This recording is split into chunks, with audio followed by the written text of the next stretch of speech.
Wyoming Territory, 1883. The wind tore down from the Bighorn Mountains, sharp with dust and the scent of snow, and Catherine Hale stood outside the dry goods store in Sheridan, clutching her shawl tighter with one hand and her empty basket in the other. "I said no credit." The shopkeeper barked behind her, already turning his back. "Not again." She didn't argue, just nodded quiet and stepped off the wooden porch with her chin held high, even though her stomach ached from going without since yesterday, and her son hadn't had more than half a biscuit since dawn. The hem of her dress dragged against the packed dirt, and she blinked fast against the sting in her eyes. She would not cry, not in the middle of town. A few steps away, a man leaned against the post outside the livery, arms crossed, hat low over his eyes. His coat was worn but clean, boots scuffed from the trail, and there was a steady way about him like nothing in the world could shake him. He watched her without pretending otherwise. "You got turned away for food?" he asked, voice low and sure. Catherine stiffened, then gave a small nod, eyes flicking toward her wagon. "I will figure something out." The man pushed off the post and stepped closer. "Come with me," he said, simple as a handshake. "I'll fill your table tonight." She hesitated, her hand tightened around the basket. "You do not even know me." "I do not need to," he said. "You got a child to feed. That is enough." Her gaze dropped to the dust between them. "I cannot take charity." "It is not charity," he said. "It is supper. Come on." Catherine looked up at him, then really looked. He had kind eyes, a soft crease at the edge of his mouth, like he had smiled once a long time ago, and maybe forgot how. He was not young, but not old either. Mid-30s, maybe. There was something deeply settled in him that made her feel steadier just standing near. She nodded. He gave a small nod back, then turned and led her across the street to where his horse waited, hitched beside a muddy buckboard wagon. "Name is Sellers Whitlow," he said, lifting the res. "You can ride up front or follow behind." "Catherine Hale," she said, climbing up. "My son is back at our place. It is just outside town by the creek." Sellers flicked the reins. "Then that is where we will go." The ride was quiet but not heavy, the kind of silence that left room for breathing. The wagon creaked along the dirt road as the sun dipped lower, painting the hills gold. Catherine watched his hands on the rein. Strong, weathered, steady. She had not been around a man like that in a long time. They turned off the road and followed the creek until her small homestead came into view. The cabin was old, roof patched with tar paper and hope. A boy stood on the porch, barefoot and thin, watching them approach. "That your boy?" Sellers asked. "Yes, his name is Micah." "He is 7?" Sellers nodded once. "Look sharp." The wagon stopped and Catherine climbed down, just as Micah ran to her. She caught him lifting him into a hug. "We have a guest," she said softly. "He's going to help us tonight." Micah looked up at Sellers with wide eyes. "You got food?" Sellers smiled. "I got more than that." "You like rabbit stew?" Micah grinned. "I do." Sellers unloaded his supplies: salt pork, beans, potatoes, flour, a good cut of venison wrapped in cloth. Catherine's breath caught at the sight of it all. She opened her mouth to say something, but Sellers just looked at her and said, "Let's cook." The kitchen was small but warm once the fire caught. Sellers worked easily, chopping vegetables while Catherine mixed flour and water for biscuits. Micah sat at the table, eyes wide with the smell of meat roasting. "You cook like a ranch wife," Catherine said after watching him for a bit. "I was raised on a ranch," he said. "Ma died when I was 16. Learned what I had to." She nodded. "Your father gone before I can remember," he said, not looking up. "Any family now?" Cussa shook his head. "Just me."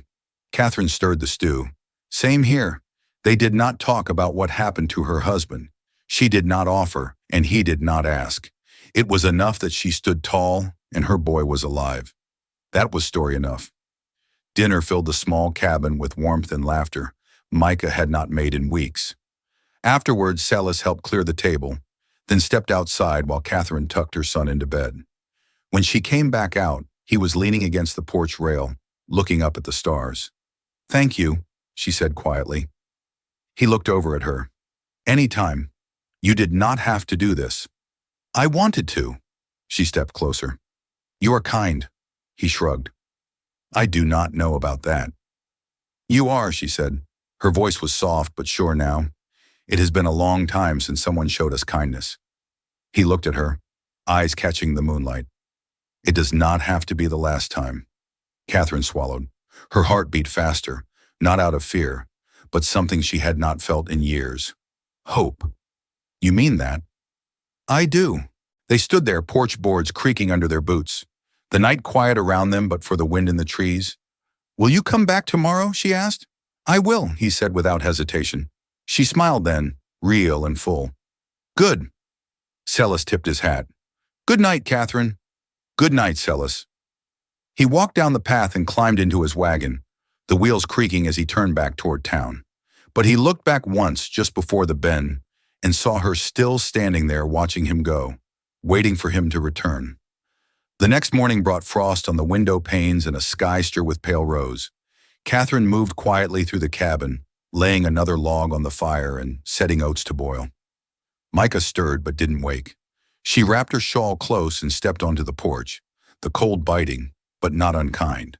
A single set of hoof prints tracked up the lane. She studied them without touching them, the way a person might study a letter they didn't dare open. She didn't know what to expect, only that she hoped for it more than she dared say aloud. By mid-morning she heard hooves again, slower this time, deliberate against the frozen ground. She wiped her hands on her apron, heart steady but full. Celis rode in without hurry. His coat was buttoned high, collar turned up against the wind. He dismounted and tied the rest to the post, his eyes meeting hers like a question already answered. You find your way all right? She asked, brushing her palms together. I did, he said. Roads rougher past the creek, but the horse didn't mind. She stepped aside from the door. Come in if you're not in a rush. Not in any particular one, he said, and followed her inside, removing his hat and setting it gently near the hearth. Micah, now awake, watched him from his corner with cautious interest. You remember Mr. Whitlow? Catherine asked. Yes, ma'am, Micah said, sitting up straighter. Celis gave a slow nod. Morning, son. You help your mama with the chores. Micah looked to Catherine, then back. I carry wood. Feed the hens, too. That's good work, Celis said, voice easy, not patronizing. Cabin this size doesn't run by itself. Catherine poured hot water into a basin. There's fence down out back. A deer got through last week. I can take a look if you've got spare wire, Celis offered, slipping off his coat. I've some rolled under the lean-to, she said, surprised at how natural it felt. Him standing there like he belonged. He glanced toward the window. I'll get started before the ground softens. Wind's got a sharp edge this morning. While he worked, Catherine brought out her sewing basket. The boys' shirts were wearing thin at the elbows, and she had no fabric to waste. She stitched while keeping half an eye on the yard, watching Celis's move along the broken fence line with quiet focus. He didn't talk to himself like some men did when working alone. He just moved with purpose, like every task mattered. By midday, the fence stood straight again. Celis came in with dirt on his boots and a scrape on his forearm that he didn't mention. Catherine handed him a tin plate with last night's biscuits and slices of ham she'd kept wrapped. He sat near the fire, stretching his legs. You've got a good piece of land here. Water runs clear, trees for shelter. It was my husband's, she said, threading her needle again. We came from Kansas 5 years back. He put up the beams himself. Sia's didn't speak for a moment. He passed here, she nodded once. 2 winters ago, fever took him fast. Micah had gone outside to check the hen house. The quiet between them stretched, not uncomfortable, but full. Celis turned his plate in his hands. I buried my mother near Laramie. She liked the wind there. Said it kept her honest. Catherine looked over at him. You stayed long, few years. Took work where I could. Drove cattle north. Helped build the rail grade. Never stayed long anywhere after that. You planning to stay now? He met her eyes. There a reason I shouldn't. She set her sewing down. No reason I can think of. He stood brushing his hands clean. I'll ride into town. Bring back nails and salt if you're low. Anything else? She hesitated, then said, window glass if you can find any. That back pane near the stove has a crack coming through. Celis nodded. I'll keep an eye. She walked him out to his horse. The wind had picked up sharp enough to tug at her shawl. He mounted, adjusting his saddle without haste. I'll be back before dusk, he said. You don't owe us anything, she said, voice quiet but steady. I know, he said. That's not the reason I'm coming back. She reached up without thinking, brushing a bit of dust from the collar of his coat. Then I'll be here. He tipped his head once, then turned his horse toward the path, not looking back this time. But she watched until he disappeared beyond the bend, the place where the creek dipped low and the trees crowded near. Inside the cabin held the scent of ham and wood smoke. Micah came in with a feather in his hand, grinning. I think he likes it here, the boy said. Catherine smiled, running her thumb along the edge of her thread. I think he might. The wagon wheels cracked through thin ice along the ruts, and Celis returned by late afternoon, his coat dusted with road salt and his cheeks raw from wind. Catherine stepped away from the chicken coop when she heard the horse wiping her hands on her skirt, her breath clouding in the air. He lifted a small crate from the back of the wagon, the wood damp but solid. Found the glass, he said. Traded a pair of stirrups for it. Fellow at the Smiths owed me for a saddle cinch I fixed last year. She held the crate as he handed it down. I'll keep it wrapped till spring. No point fixing panes till the ground thaws. I brought a roll of oilcloth too, he said. Might keep the cold from creeping in till then. Micah opened the door from inside, his hair sticking up unevenly. I finished the kindling. There's a lot this time. Celis gave a short nod. You haul it yourself, dragged it in a sack. The boy said it kept snagging on the door. Next time, twist the top and tie it off, Cease said. Stops it catching. Micah blinked, nodded, then disappeared back inside.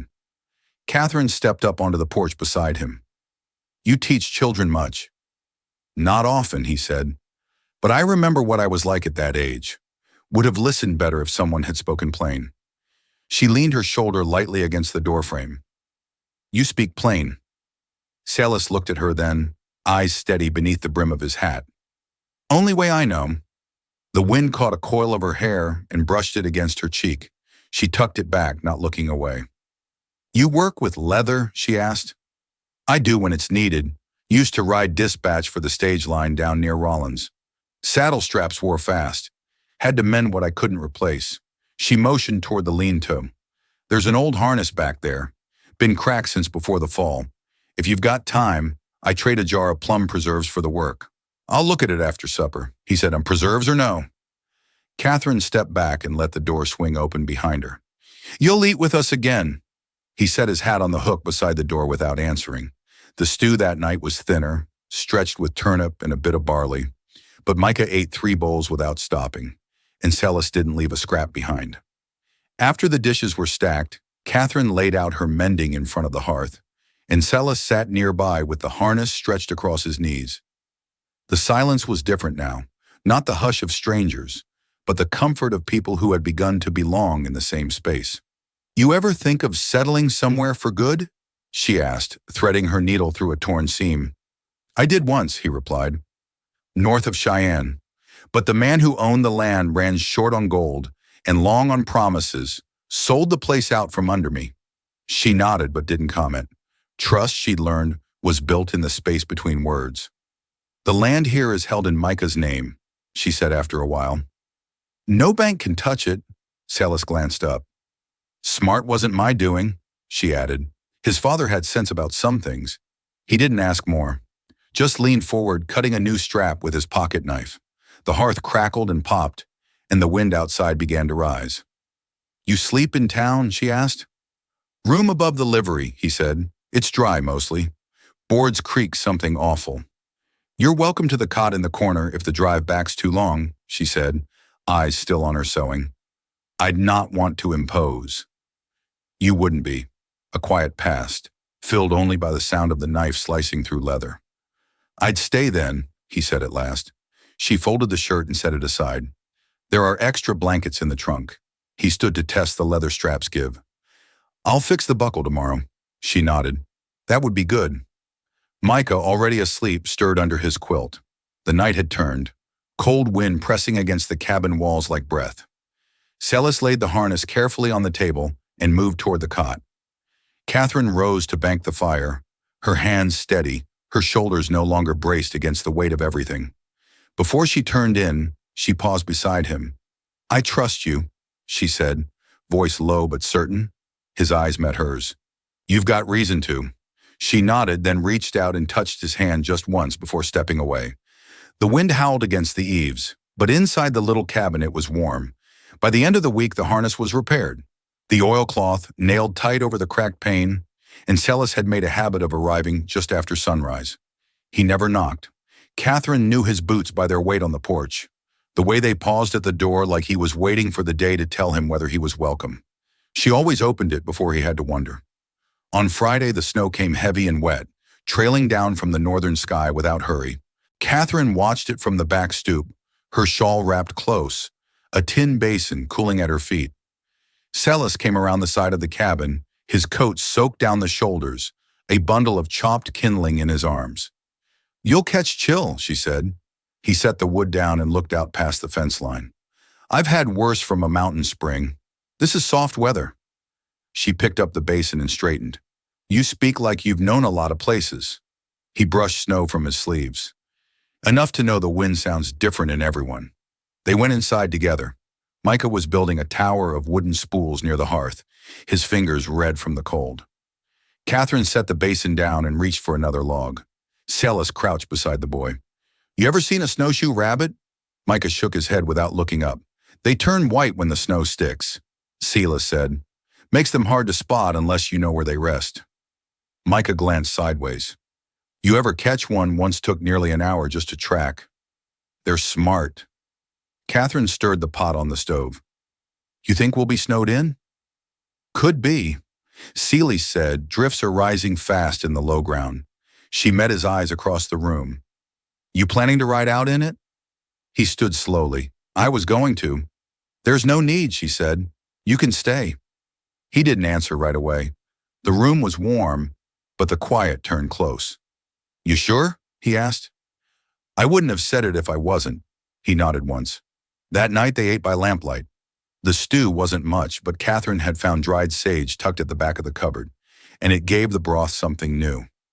After Micah went to sleep, Salasa stayed by the fire, his legs stretched long, hands folded loose in his lap. Catherine folded laundry nearby, her fingers moving slow over a worn pair of trousers. She didn't look at him when she spoke. You ever think about what comes next? Klesh shifted slightly. Not in the way most folks do. What way then? I don't make plans past the next sunrise. Keeps the ground steadier under me. She folded another shirt. You ever want something steadier than that? He leaned forward, resting his elbows on his knees. I might if it came quiet and certain, if it didn't ask for more than I had to give. She turned toward him. Do you think you found that here? He didn't answer at once. The fire cracked and outside the snow whispered against the windows. I think I found something, he said. Still learning the shape of it, she walked over and sat across from him, close enough to feel the warmth off his shoulders. There's room here, she said, for someone who works hard and keeps his word. His eyes met hers, and for someone who's made mistakes we all have, she said. It's what we do after that counts.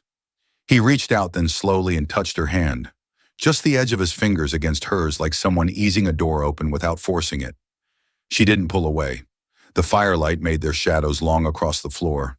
Snow kept falling outside, thick and certain, burying the road to town. But inside the cabin, the quiet wasn't empty anymore. It was waiting. The storm held for 2 more days. Snow drifted high along the fence posts and buried the wagon wheels. The wind quieted by Sunday, leaving the land blanketed in a hush so deep it felt like the world had been reset. Inside the cabin, Catherine kneaded bread dough on the table. Her sleeves rolled to the elbow, flour softening the lines of her hands. Selah split logs near the hearth, stacking them neatly beside the stove. The room was warm, the kind of warmth that came from steady hands and shared work. Micah sat cross-legged near the fire, carving a stick Salas had helped him whittle clean the day before. He worked with careful focus, his brow furrowed in concentration. You always this quiet when the weather lets up? Salas asked, brushing wood dust from his palms. Catherine glanced up from the dough. I listen better when the world stops shouting. He leaned a shoulder against the wall. Then you've been listening a long time. She shaped the dough into 2 small loaves without speaking. After a moment, she said, You ever think about building something again? Not a place, a life. He crossed the room slowly, his steps soundless over the worn boards. I've thought about it more in the last few days than I have in years. She set the loaves aside to rise and wiped her hands clean. What stopped you before? He looked at the window where frost curled like lace along the corners of the glass. I never found a place that felt worth staying for. Micah stood from the hearth and held up the carved stick. It's a bird now. Celis took it, turning it gently in his fingers. You gave it wings. You did that right. Catherine watched them, heart heavy in a way that wasn't sorrow anymore, just full. He's taken to you. Celis met her eyes. I've never had cause to stay in one place, but I see reason now. More than one. She stepped toward him, close enough to smell the cedar smoke clinging to his shirt. There's room here, not just in the cabin. He reached for her hand, not hurried, not uncertain. I'd like to stay, not for the night, for good. Micah looked up between them, then back down at his carving without saying a word. Catherine watched him a moment, then said, He's old enough to remember what it means when someone leaves. I won't promise him anything that won't be kept. Celis has tightened his hand around hers. Then I promise him this, I'll be here. I'll work this land and shape a life with you both. No roads ever looked better than this one. Catherine felt tears rise, but she didn't hide them. Then stay, she said. Stay and be part of this. He pulled her gently into his arms and she leaned into him without hesitation, her face against his shoulder, the flower still dusting her hair. Outside, the snow brightened under a cold sun, and the wind had quieted to nothing more than breath. That spring, Celis built a new chicken coop with Micah, teaching him how to square corners and test a beam strength by feel. He mended fence posts, planted corn with Catherine in long rows, and added a second-hand carved rocking chair beside the hearth. They married in June beneath the cottonwoods near the creek. The preacher rode out from town, and Catherine wore her mother's brooch pinned at her collar. Micah stood beside Celis holding the ring crafted from a silver coin Celis had carried since his trail days. Afterward, they shared a meal at a table built by Celis's own hands, with bread Catherine had baked and jam Micah helped preserve. There was no music, but they danced anyway, barefoot in the dirt, laughing under the open sky. By the next winter, the cabin had a new roof, and the pantry shelves were lined with jars and sacks stacked neat. Micah had grown taller, his cheeks full, and his voice stronger. He called Silas Paul without prompting. Sometimes at night, Celis would sit with Catherine on the porch, her hand tucked into his, both of them watching the land settle into sleep. He didn't speak much, but he didn't need to. She understood him now, the way one understands the grain of wood beneath the hand, or how the wind carries stories if you wait long enough to hear them. And when he turned his head to press a kiss to her temple, she closed her eyes and leaned into him, knowing this wasn't the end of anything. It was the beginning of all the rest.